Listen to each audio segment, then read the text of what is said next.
Huh? Mr. Niger Card. God, sir, can you spell the God? Huh? CAD. Okay, see. So that makes it 10 instead of 8. So we will take it again. Number 1, movement. Number 2, respiration. Number 3, nutrition. Number 4, irritability. Number 5, growth. Number 6, excretion. Number 7, reproduction. Number 8, that's C. C is competition. Then A is adaptation. And then the final D is death. Is that taken? Yes, sir. Okay. So now we're going to do a very quick rundown of all of them. We'll just do a very quick description of all of them, and perhaps we might say some more things concerning them, either now or in a later date. So we have movement. Now, movement is the ability for a living thing to translate either its whole body or part of its body from one place to another. The ability for an organism to translate either its whole body or part of its body from one place to another. Are you with me?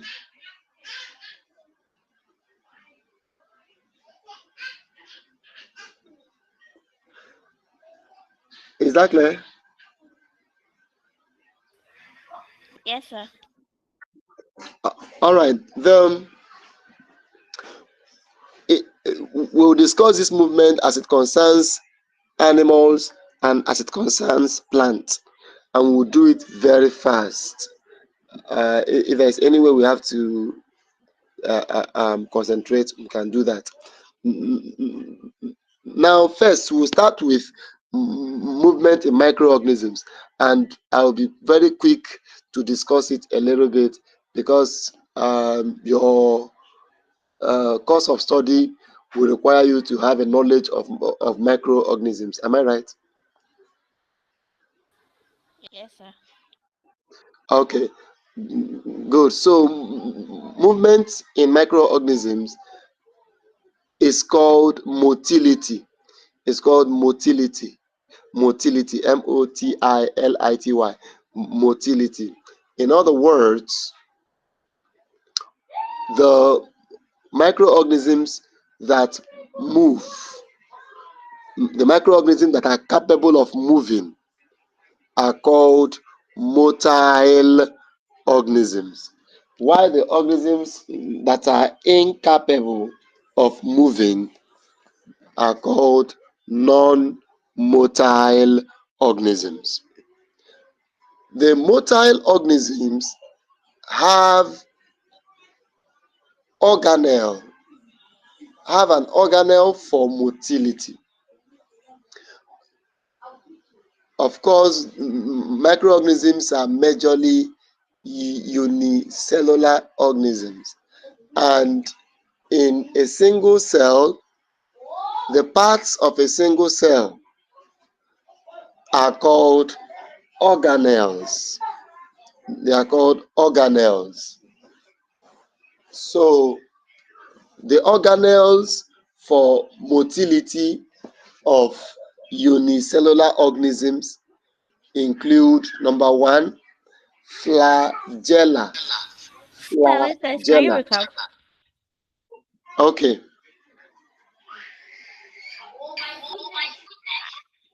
After the part of a organism cell is called organelle.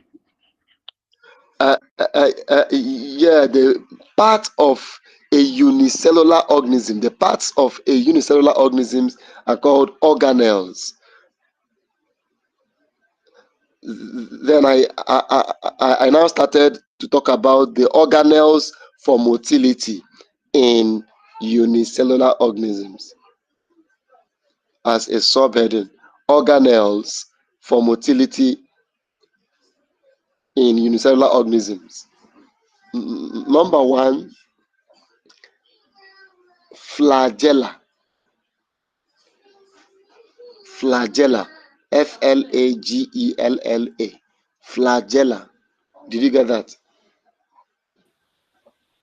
Yes, sir. Okay.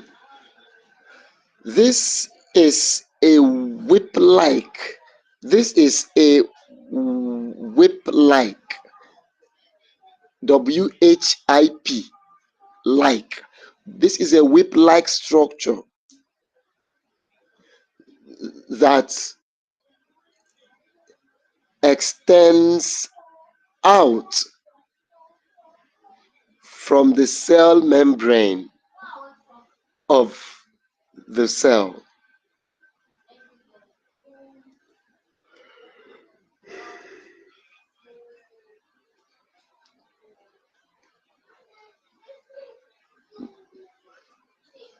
Of course, it is used for movement, and the way it is used is that the organism beats the water surface with its flagellum. You know, one is flagellum and more than one is flagella. So the organism beats the water body with its flagella or flagellum and propel itself forward. And that is how this unicellular organism moves using the flagella. Do you understand? Yes, sir. Okay. Organisms that possess flagellum or flagella are generally called flagellates. Flagellates. They are generally called what? Flagellates. Good. And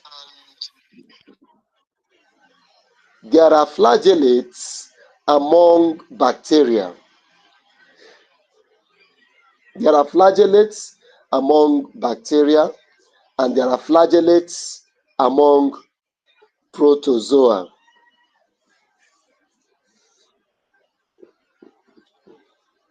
The flagellates among protozoa, of course, you know that protozoa refers to the animal-like protists. Protozoa refers to the animal-like protists in the kingdom Protista. Anything you don't understand, please do well to ask me. I can always explain again. So these very the flagellates among the protozoa are grouped in the phylum called Mastigophora. Mastigophora. Mastigophora. Mastigophora. Did you get that? No, sir. I said the flagellates under the protozoa, which is the animal, which are the animal-like protists, are grouped under the phylum of Mastigophora. Mastigophora. Mastigophora.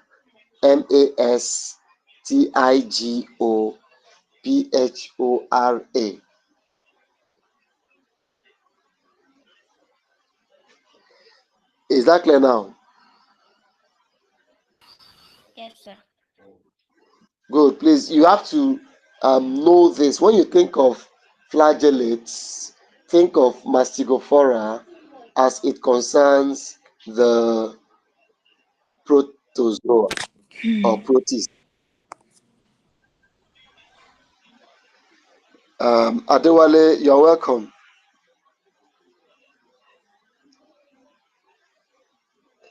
Adewale.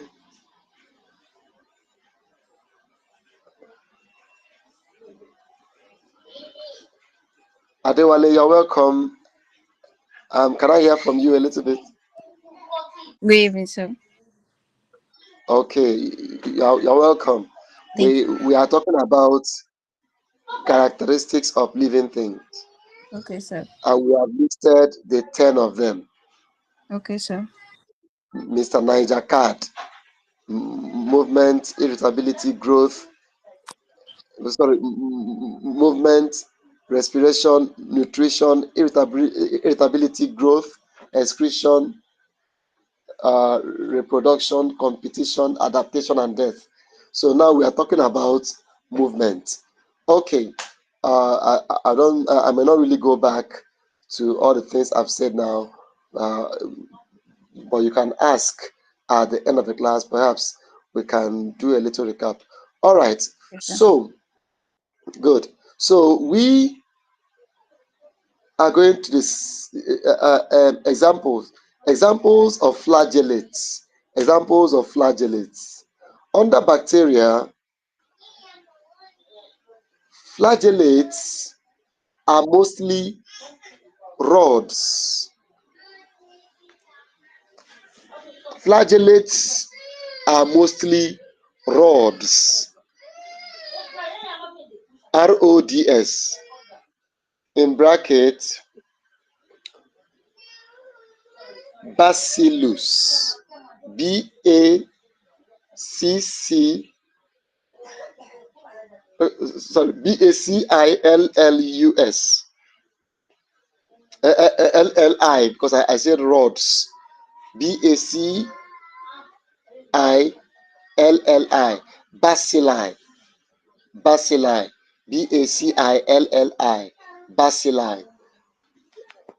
That's what we call the bacterial group that are in the shape of rods. And it is those ones that majorly have flagella. Some can have bipolar flagella, flagella at both ends of its structure. So at this stage, it is we cannot really fully understand it from the side of bacteria, because we have not delved so much into bacteriology now, but we're just saying it generally that the flagellates under bacteria are mostly bacilli, those bacteria that have the shape of rods. Though not all bacilli are flagellated, Of course, we still have the non-flagellated bacilli. And flagella is the main organelle for motility for bacteria that are motile. Okay, let's have the examples under Mastigophora. We have Euglena. I want to just mention only Euglena because Euglena is easier for you to understand Euglena because it's not is a popular cell. Am I right?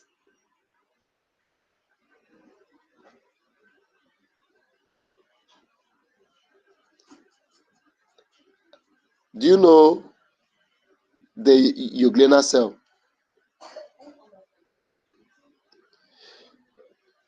Do any of you know the Euglena cell?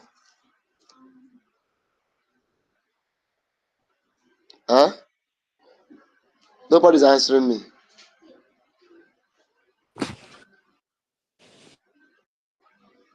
Do you know Euglena? Yes, sir. Okay. I assume every other person knows since they're not answering. So Euglena, one of its major species is viridis, Euglena viridis.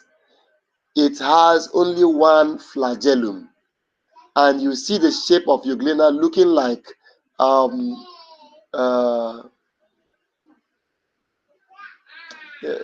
pear. Yes, avocado pear. Somehow, that's how the shape of the cell kind of look like. Okay, let's be faster. Now that's for flagella. Number two, cilia. Number two is what? Cilia. Cilia. So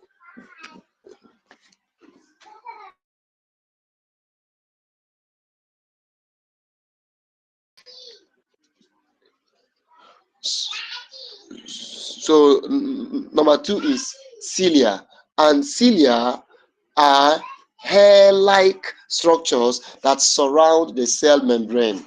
Hair-like structures that surround the cell membrane, used for movement and protection. Used for movement and protection. Hair-like structures that surround the cell membrane, used for movement and protection. Okay, and the only class of organisms that have cilia are the phylum Ciliophora, phylum of protozoa called Ciliophora, Ciliophora, Ciliophora. And these Ciliophora are just made up of ciliates. They are made up of ciliates because organisms that possess cilia are generally called ciliates. And a very good example is paramecium. Paramecium, the slipper-shaped cell, the slipper-shaped protozoa, paramecium. All right. So that is for the second one. And the third one is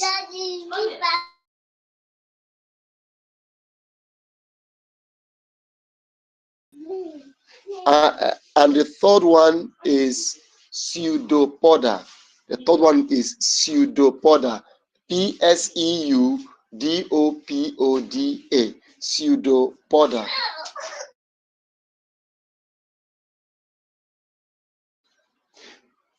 Pseudopoda.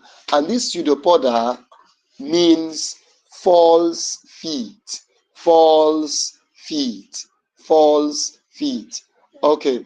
And these false feet are like projections or protuberances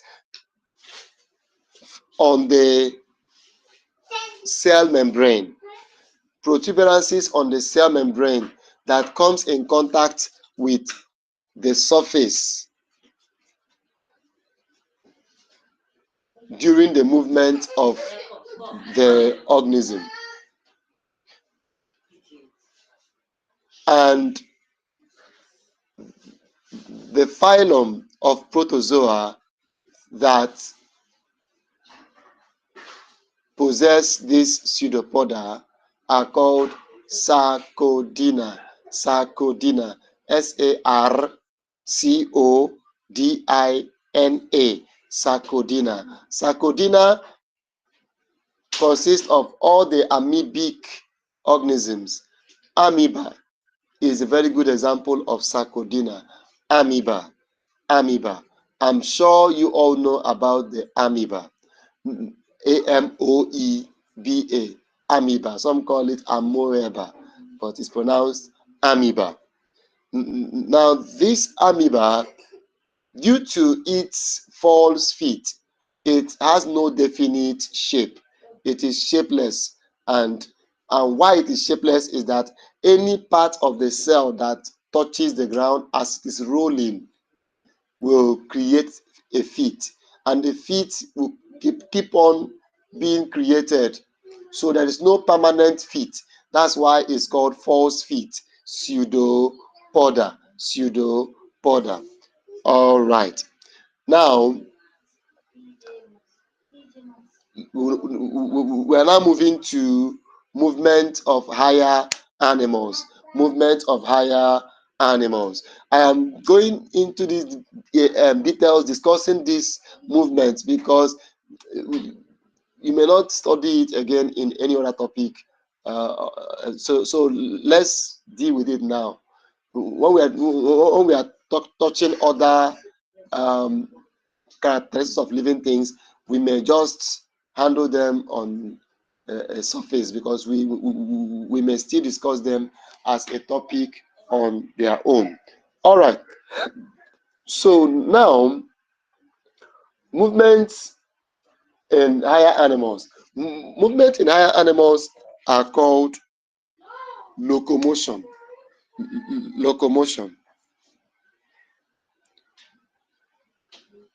Is that clear? Yes, sir. Is that clear? Yes, sir.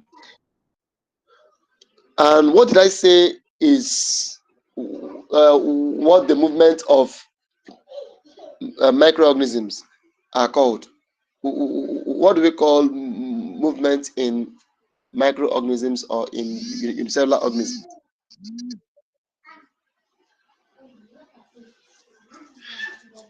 Huh?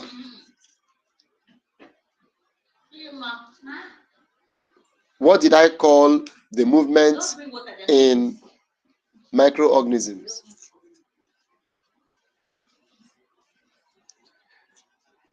Glory and Mudugbe, I will need your responses. So, what did I call the movement in microorganisms?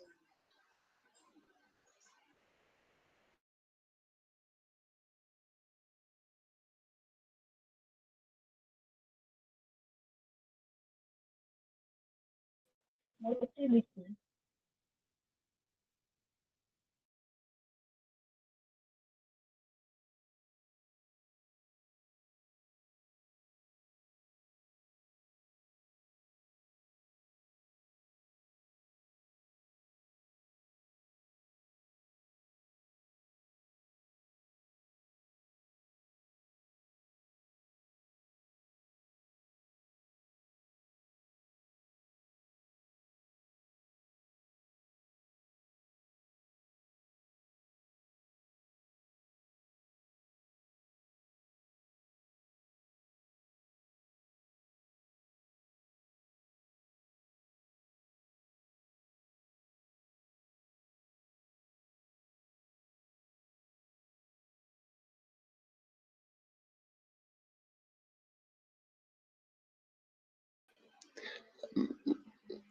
All right. I still didn't get any response from any of you. Glory and Modukbe, you were among those that heard me when I discussed movement in microorganism or unicellular organisms. What did I call it? Motility. You should be active in this class. When I ask a question, just answer it. Let me know that I'm not talking to myself. As it is, it's okay that you you mute yourself. It's okay to avoid some noise. But when I ask a question, do well to answer. That shows that you are following. Okay, so we continue. We say that we call the movement in higher animals what? Locomotion. Locomotion. Locomotion. That's the movement in higher animals. Okay, there is nothing to talk too much about it. We are going straight to the organs for locomotion. We have various organs for locomotion. Various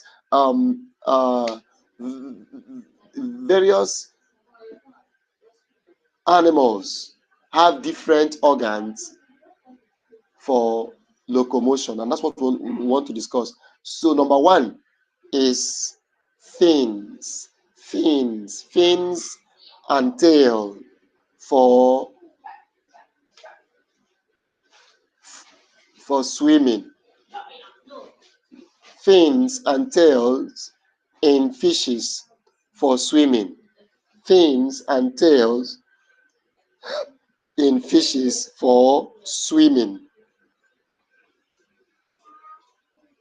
Number two is webbed digits. Webbed, W-E-B-B-E-D, webbed digits in ducks, geese, and toads for swimming. Webbed digits in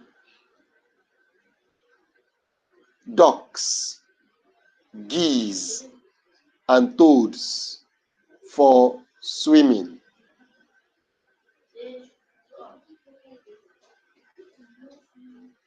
Are you with me? Yes, sir. Good. Number three is swimmerets. Swimmerets. SWIMMERETTES.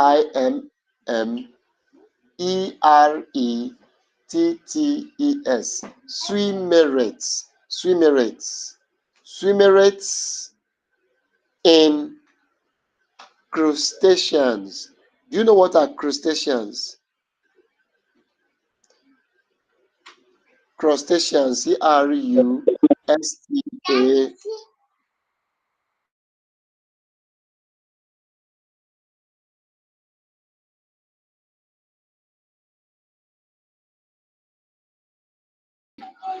CRUSTA. CRUSTACEANS. Crustaceans. And these crustaceans are what? I just asked you whether you know what are crustaceans. Yes, sir.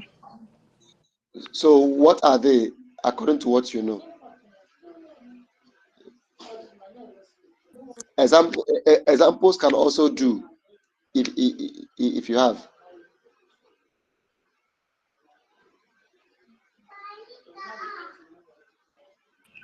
Like Like what?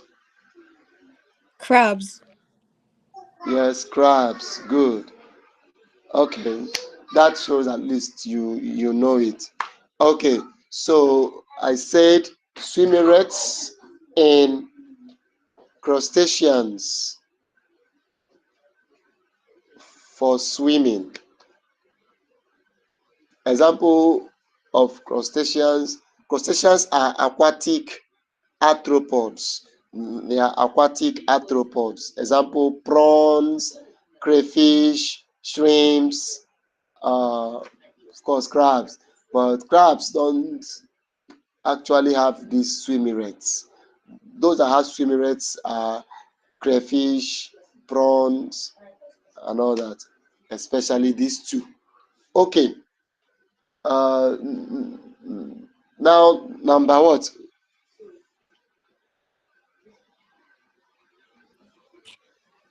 4. Number 4, wings for flight. Wings for flight. Wings for flight in birds, winged insects, and winged mammal. Birds, winged insects, and winged mammal. Is that clear?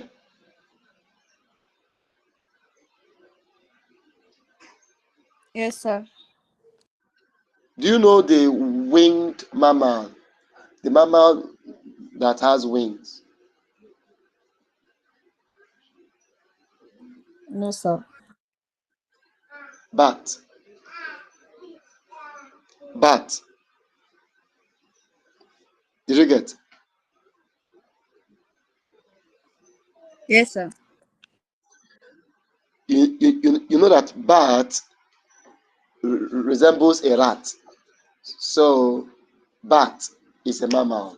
Okay, that's that. Then the number 5 is limbs.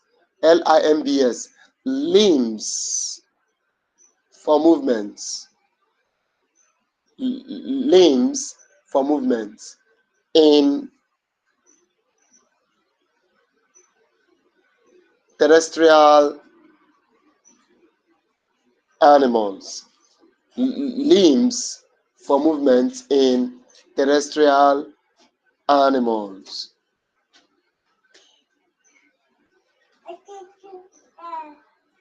The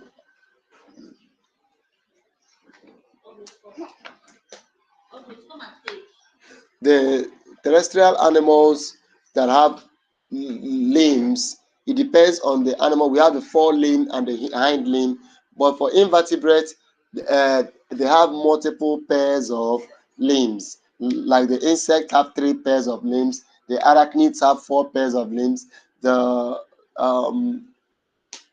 kilopoda, when I mean arachnids, I mean like spiders, scorpion, tick, and all that.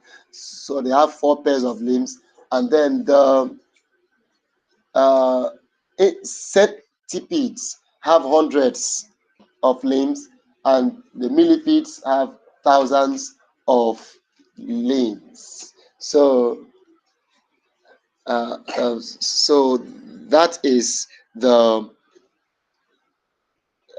limbs for invertebrates. Of course, not every invertebrate have limbs.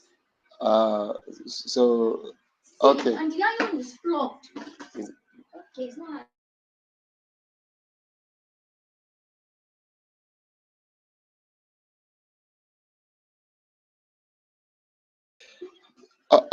Please, sorry about that. Okay. Now we are going to movement in plants.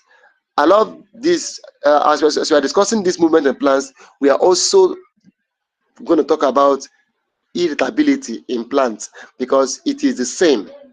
Is the same because animals can move from one place to another, but plants are rigid. They cannot move from one place to another. So let's discuss movement in plants. Movement in plants are called tropic movements. Tropic movements. These tropic movements are movements that involve the growth of the plant. In other words, it is an irreversible movement. As long as this movement occurs, it will not be reversed. So it is what? A movement that is irreversible, which occurs as a response to an external stimuli on the plant. It occurs as a response to external stimuli of the plant. So, in other words, we are talking about that when the plant is exposed to a particular stimulus, the plant will begin to grow responding to that stimulus. And when it is growing, it is moving in response to that stimulus. So its movement by growth is called tropic movement. Is that clear? Yes, sir. Good.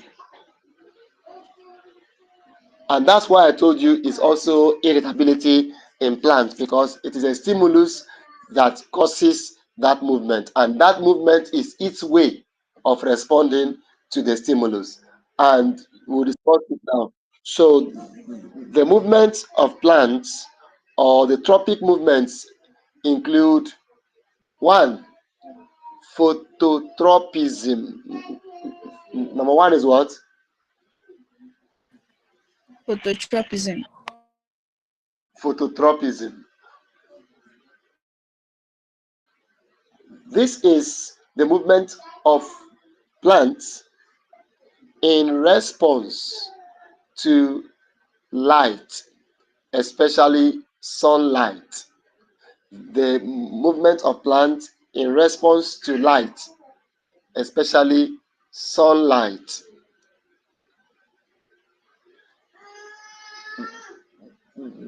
The plant's shoot, that is the stem and the leaves and the branches, move towards the direction of the light, while the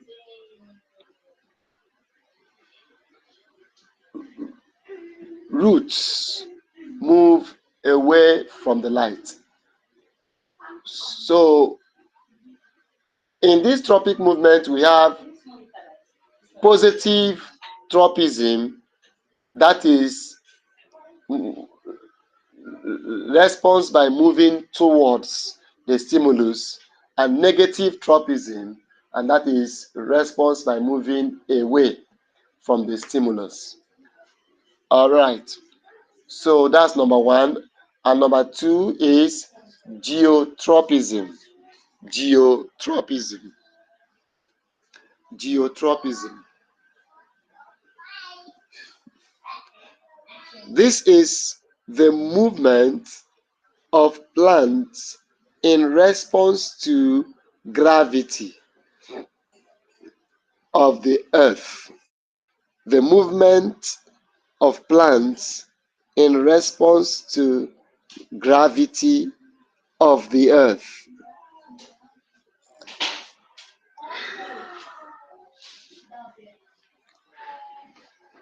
So what we are saying is that,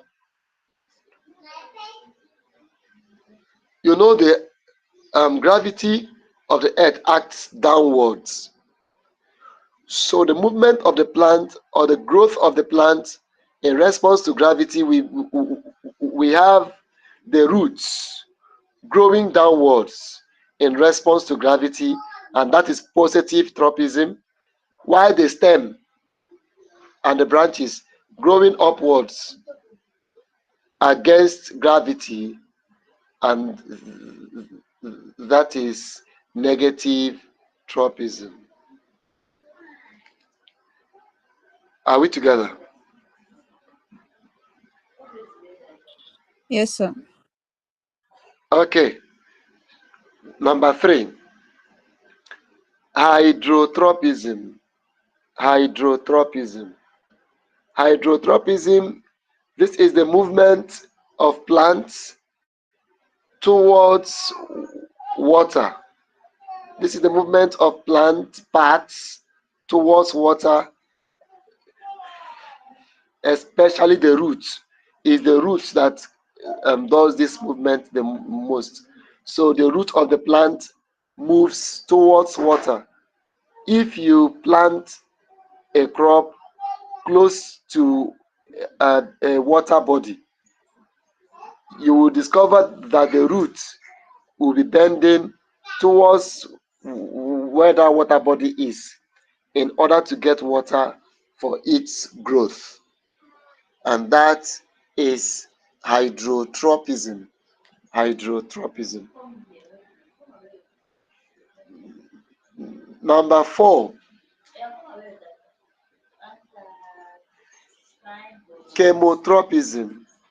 Chemotropism. Chemotropism.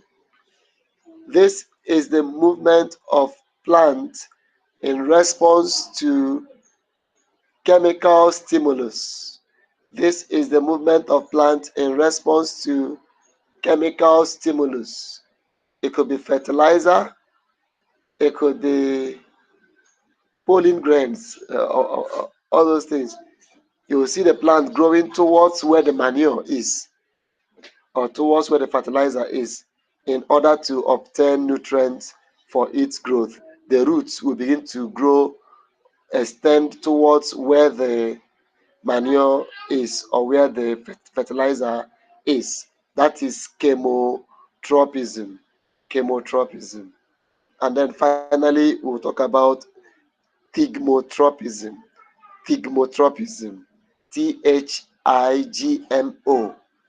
Thigmo. Thigmotropism.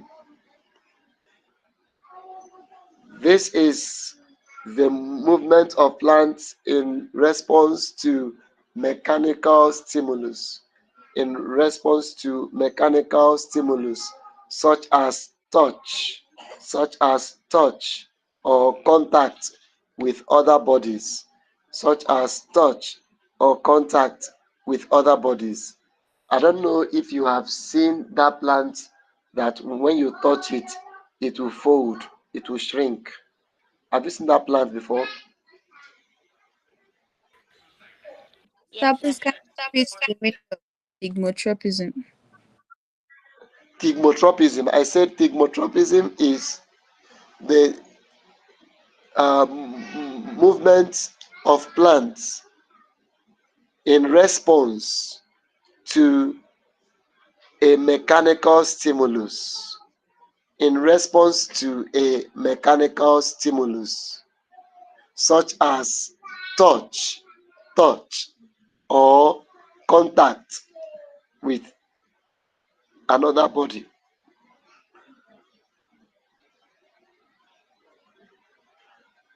Such as touch or contact with another body. Did you get it now? Yes, sir. So I asked you a question. Do you know?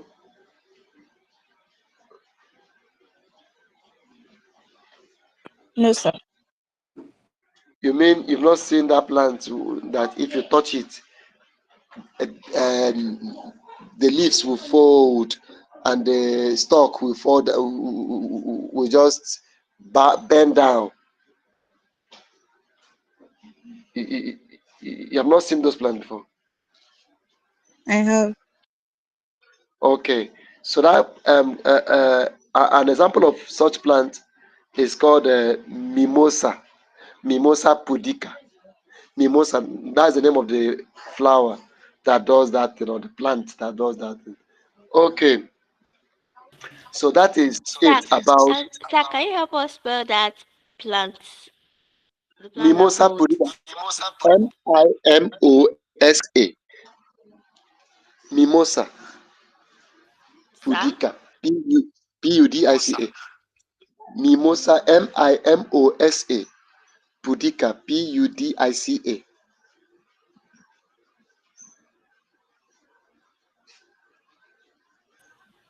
Thank you, sir. Exactly. All right. So that is it about movement. So we are going to discuss respiration briefly as well. These things we are discussing are beneficial to you for your exams and all that. this knowledge after this class. Make sure you go through the class, read it, read the notes, master them well. In our next class, I'm going to ask you questions concerning what we learned today. I don't want to hear that somebody have forgotten or you want to start reading your notes as I'm asking you the question. All right.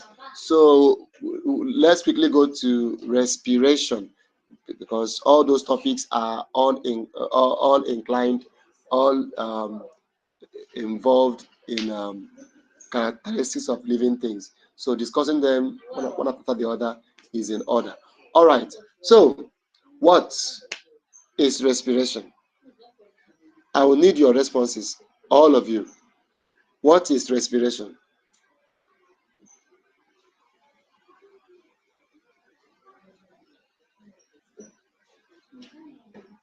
Don't waste my time. Our time is flying, so I need you to be responding.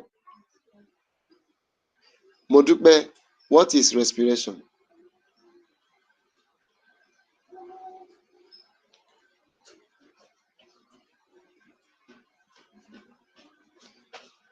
Uh, Glory, what is respiration? Adewale, what is respiration?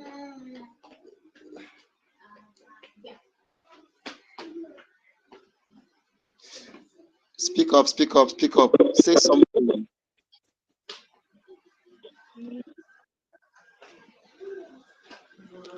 Go on, I can hear you.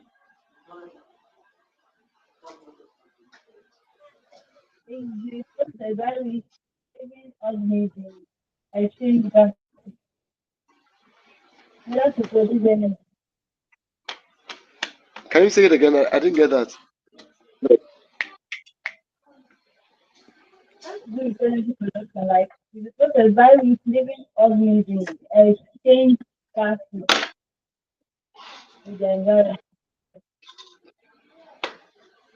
Okay, that's a good one. That's a good one. Okay, can I hear from another person? Can I hear from another person? You can't tell me that you have not heard of respiration before. So you can't keep me quiet. Say something. It is a process where living organisms release energy,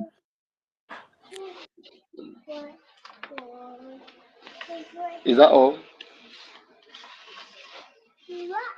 break down glucose to release energy.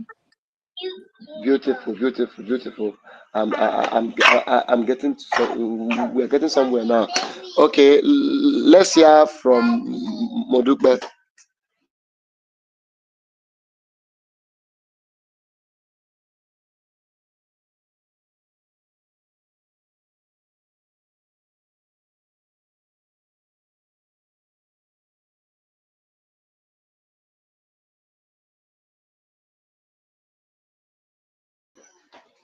So, um, the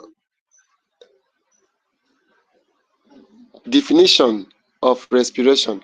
I'm yet to hear from Modukbe. What is keeping her?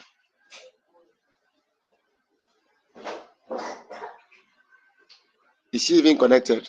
Okay, no problem. Let's not waste more time because our time is almost up. So that you can join your next class. All right, respiration. Just like in fact, I'm going to join what Glory and Adewale say.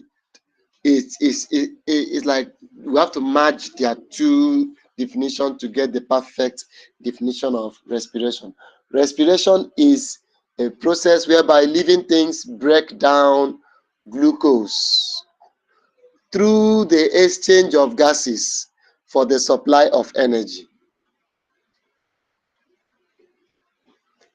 Can you say it out? Let me hear.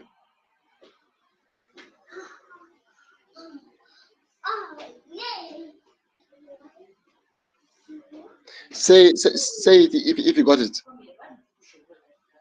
Say it if you got it.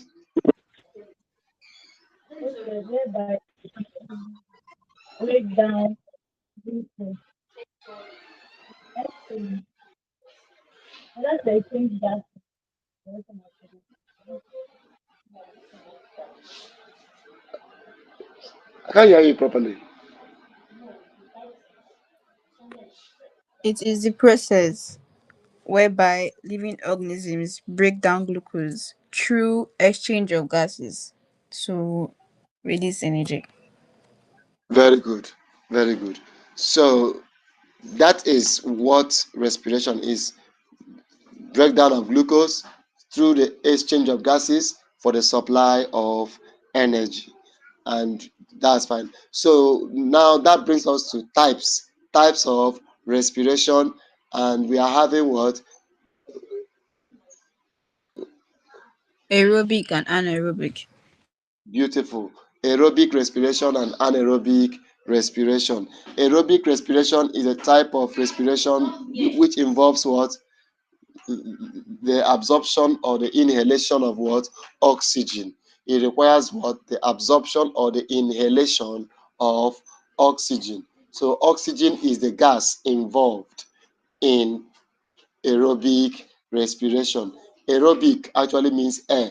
Aero actually means air uh, in in Latin.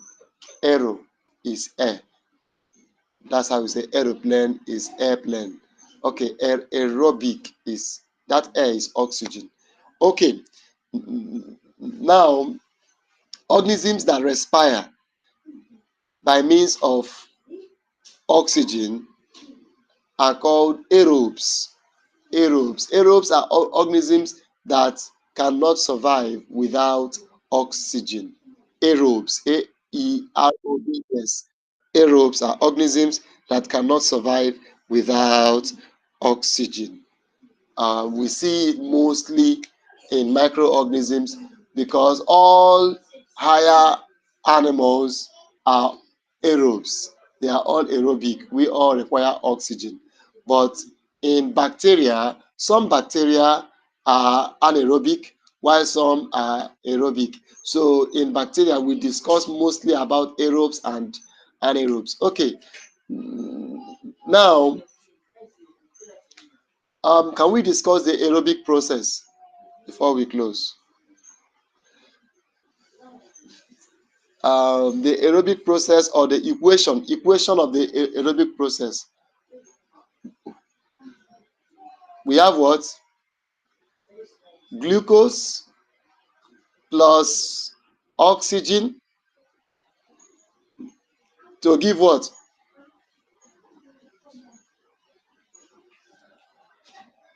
Do you know? Adewale, Glory. Glucose plus oxygen to give what? Huh?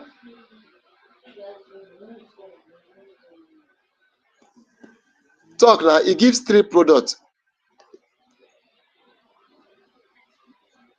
Water One,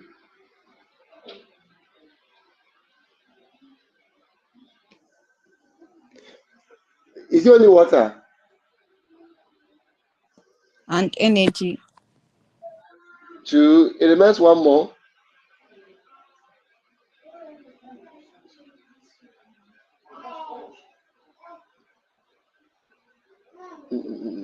When we take in oxygen, we release what? Carbon dioxide. Uh-huh. So that is three of them. So we are having glucose plus water to give water, carbon dioxide, and energy. Is that clear? Yes, sir. So what's the formula for glucose?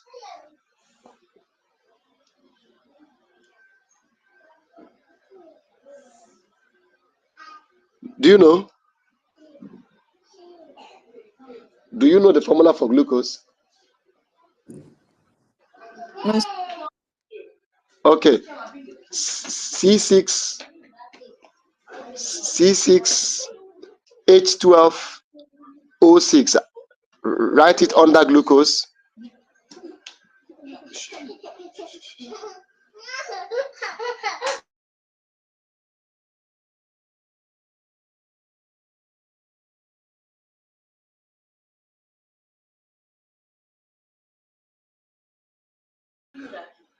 Have you written glucose? Huh? Huh?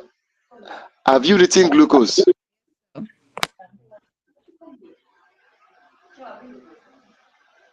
Have you? Huh? Have you written glucose? Yes, sir. And what did you write? Huh? 6H12O6. Good. Plus 6O2 plus 6O2 to give, you put your arrow, the arrow for reaction, to give 6H2O, that's water, right? Plus 6CO2 plus 6CO2 plus 36 ATP. Did you get it? Yes, sir. Huh? Uh-huh. It's important. It's an important question they ask. How many molecules of ATP does one molecule of glucose produce in cellular respiration? And the answer is what? 36. 36. And what's the full meaning of ATP?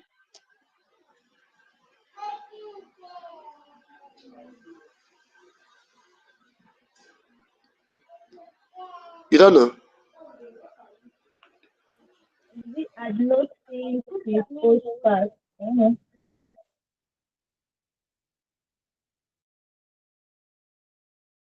Glory, what do you say?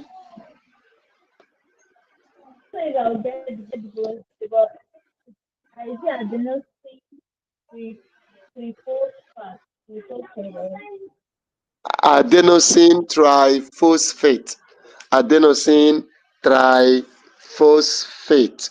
Adenosine triphosphate. That is ATP. Okay, so that is it for the aerobic respiration. Um,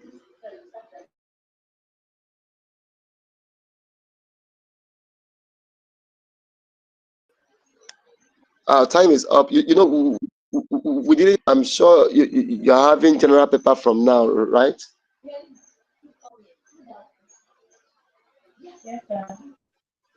So we will not encroach so much in their time, but I will still want you to go home, read the ones we have done, and also read up anaerobic respiration.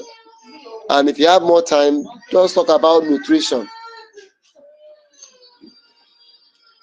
Because in this respiration, also discuss a little bit on the respiratory organs and the system of mammals, how the air move in the respiratory tract. So try to have a study of it. We'll just run through it very fast in our next class before we talk about nutrition and irritability, as the case may be. All right. Thank you. We will see next week. Any question? No, sir. All right. Take care of yourself. Have a wonderful evening. You too, sir.